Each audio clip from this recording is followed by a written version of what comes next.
Hai Mama, jom Mami Zun tunjuk cara basuh pam Goody G7 ni.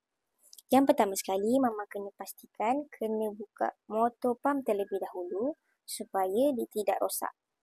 Buka je, tarik macam ni.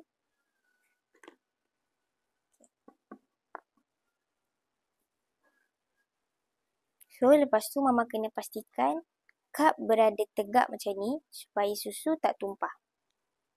Lepas Mama dah buka motor pam, Mama kena tuang susu dalam botol atau plastik susu dan Mama perlu tuang susu gunakan lubang dekat atas ni. So, Mama tuang je macam ni.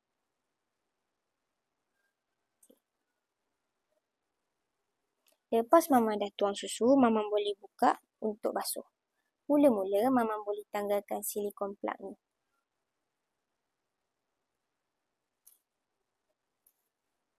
Dah buka silikon plug, Mama boleh tanggal funnel kat belakang. Tarik dia macam ni.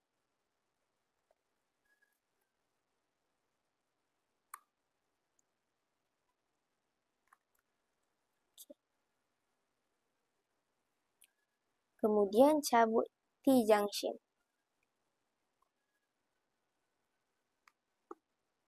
Dekat bawah T-junction ada valve. So, buka je valve ni. Nanti senang nak basuh. Dan last sekali boleh buka diaphragm dekat dalam kap. Buka je macam ni. Okey. Jadi, Mama kena basuh ke-6 part ni menggunakan sabun sampai bersih.